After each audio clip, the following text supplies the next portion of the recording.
বলুন তো কী দিয়ে এই ভর্তাটা বানিয়েছে? অনেকের অপ্রিয় একটা সবজি দিয়ে এই ভর্তাটা বানিয়েছি, কিন্তু খেতে কিন্তু দারুণ মজা হয় এই ভর্তাটা।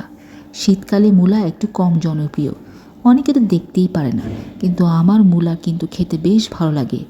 সালাদ হিসেবে খেতে ভালো লাগে, আবার রান্না করা তরকারিও বেশ ভালো লাগে। আজকে বানাচ্ছি মূলার ভর্তা, সেজন্য একটা মূলার প্রথমে খোসা ছাড়িয়ে গ্রেট করে নিচ্ছি।